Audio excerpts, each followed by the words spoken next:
অন্যায়ভাবে ভারতবর্ষে প্রবেশ করেছে। মানুষ যদি ভারতবর্ষে প্রবেশ করে থাকে অন্যায়ভাবে ঘুষপেটিয়া হিসাবে, সেটা তো 5 জন যদি মুসলিম হয় 95 জন অমুসলিম।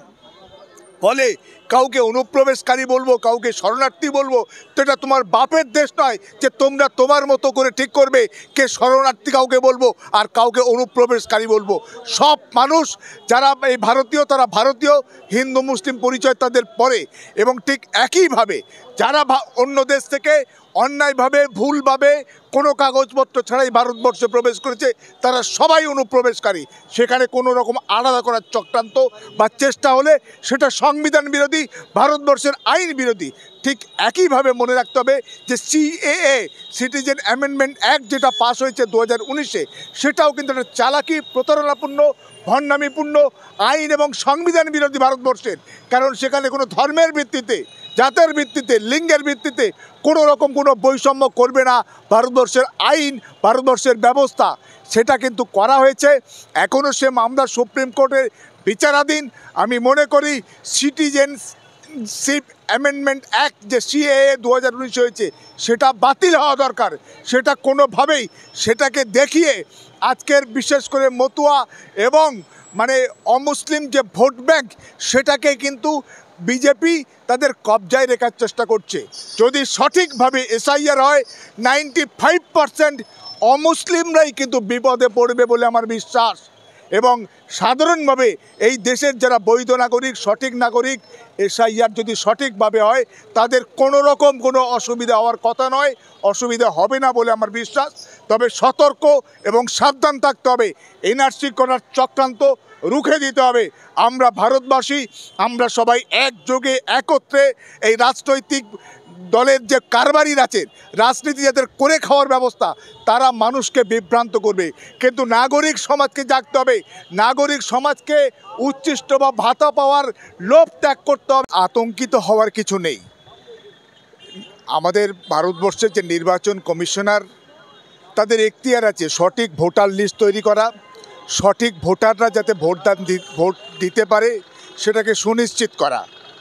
আসলে রাজনৈতিক কর্তা ব্যক্তিরা বিভিন্ন দলের, তারা আসলে যে প্যানিক সৃষ্টি করছে, তারাই একটা হুজুগ সৃষ্টি করছে, তারাই সমাজের মানুষের মধ্যে একটা বিভ্রান্তি ছড়াবার চেষ্টা করছে।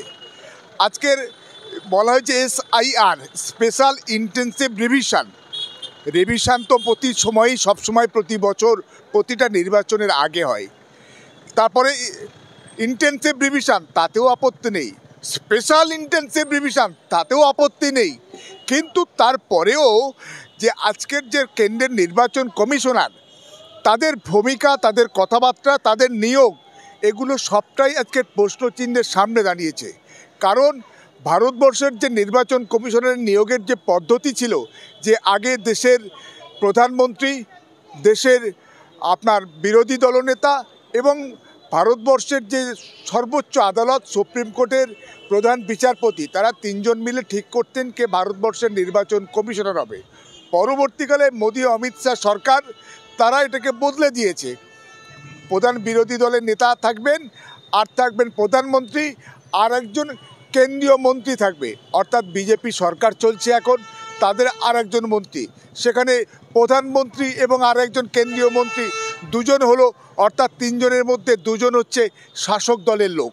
এটা হওয়ার কারণে কি হচ্ছে, যে ব্যাপারটা হচ্ছে শাসক দল যাকে চাইবে সে নির্বাচন কমিশনার হবে। এর আগে রাজীব কুমার ছিলেন বা আজকের জ্ঞানেশ কুমার, এই যে জ্ঞানেশবাবু, এরা তাদের সমস্ত ভূমিকাটাই কিন্তু আজকের প্রশ্নচিহ্নের মুখে দাঁড় করিয়েছে এই বিজেপি সরকারের আমলে। তাছাড়াও আজকে সারা ভারতবর্ষে তো বটে, বিশেষ করে পশ্চিমবঙ্গে যেভাবে শাসক দল এবং বিরোধী দল তারা পালা করে আজকের মানে তারা মিডিয়ার সামনে, মানুষের সামনে যেভাবে একটা হুজুগ তুলছে, যে কখনো বিরোধী দলনেতা বলছে 1,40,000 লোকের নাম বাদ যাবে। এটা কোথা থেকে তিনি পেয়েছেন, কিভাবে বলছেন? কেউ প্রশ্ন করার আছে, কেন আপনি বললেন? আজকে কেন আদালত সুমুটো তার বিরুদ্ধে ব্যবস্থা নেবে না? কারণ এরকম কথা বললে তার মানুষের মধ্যে তো একটা ভয়, একটা আতঙ্ক ছড়িয়ে পড়বে। বহু মানুষ আজকে আত্মহত্যা করতে বাধ্য হচ্ছে, কারণ এই নেতাদের এই সমস্ত প্রচার প্রোপাগান্ডা, এই সমস্ত সব মানুষের মধ্যে একটা উত্তেজনা ছড়াবার একটা প্রচেষ্টা, তাতেই আজকের কিন্তু এসআইআর নিয়ে আতঙ্ক হচ্ছে। আবার শাসক দল, রাজ্যের শাসক দলের পক্ষ থেকে বলা হচ্ছে যে 2 কোটি লোকের নাম বাদ দেওয়ার নাকি পরিকল্পনা হয়েছে। এসবগুলো কোত্থেকে জানছেন আপনারা? এটা কি নির্বাচন কমিশনার বলেছে? যদি না বলে থাকে তাহলে আপনারা কোথা থেকে কেন এসব কথা বলছেন? এসব বলাতেই কিন্তু মানুষের মধ্যে আতঙ্ক তৈরি হয়েছে। যাদের নাম 2002 সালের ভোটার লিস্টে আছে তাদের কোনো অসুবিধা নেই, যাদের বাবা মার নাম নিজেদের নাম নেই, হয়তো বয়স তখন হয়নি, আপনার 2002-এ ভোটার হয়নি, কিন্তু তাদের বাবা মার নাম যদি 2002-এ থাকে তাদের কোনো অসুবিধা নেই। তারপর বাবা মার নাম না থাকুক, তাদের নাম না থাকুক, তাদের যদি আধার কার্ড থাকে, আধার কার্ড যদি থাকে কেন্দ্রীয় সরকার দ্বারা প্রদত্ত যে আধার কার্ড, সে আধার কার্ড থাকলে তাদের নাম তো এসআইআরে আসবে, সুপ্রিম কোর্টের নির্দেশ।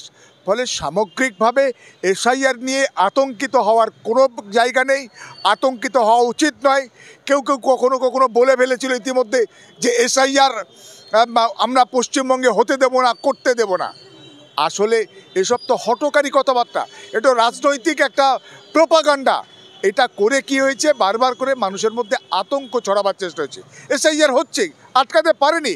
আজকে তিনি আর কিন্তু বলছেন না যে কেন আমি এটা কথা বলেছিলাম বা ভুল বলেছিলাম, আপনারা এসআইআরে অংশগ্রহণ করুন। আসলে সামগ্রিকভাবে এসআইআরে ভারতবর্ষের সঠিক বৈধ নাগরিকদের কোনো অসুবিধা হওয়ার কথা নয়।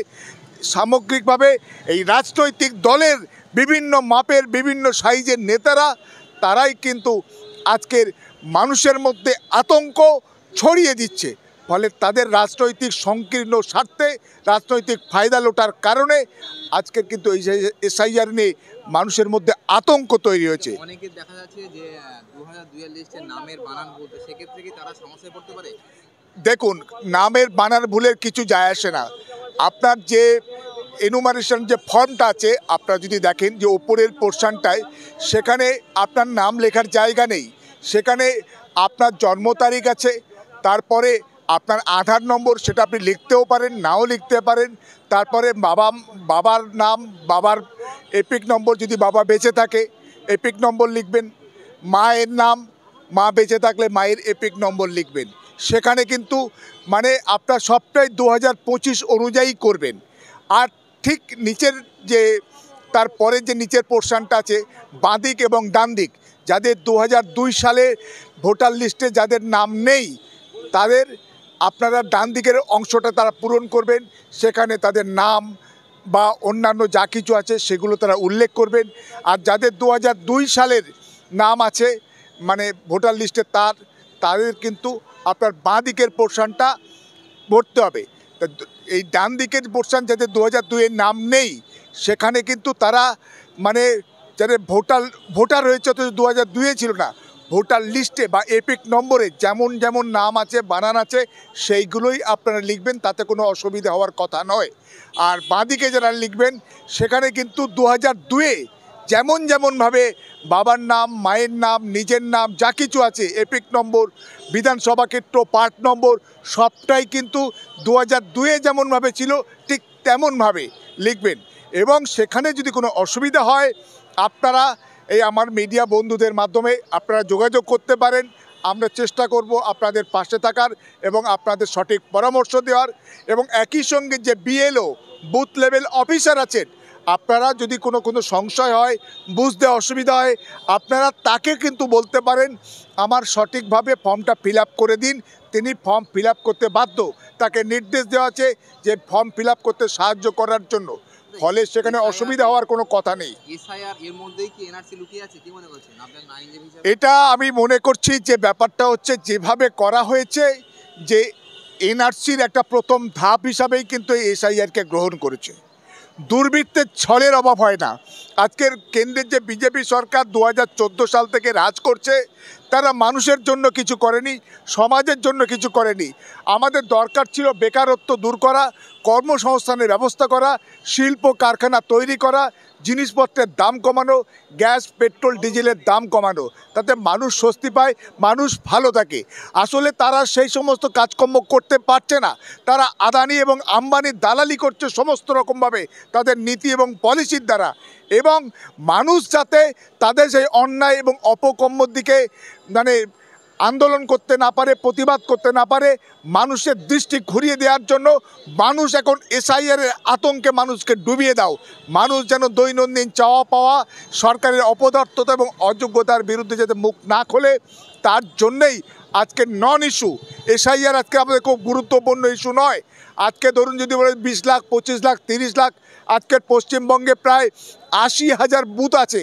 সেখানে যদি প্রতি বুথে যদি 30টা করে যদি নাম বাদ যায়, তাহলে 80,000 বুথে প্রায় 24 লক্ষ লোকের নাম বাদ যাবে। এটা কোনো বড় ব্যাপার নয়, সেটা 30টা হতেই পারে। ফলে তারপরেও কিছু মানুষ আছে যারা অন্যায়ভাবে ভারতবর্ষে প্রবেশ করেছে।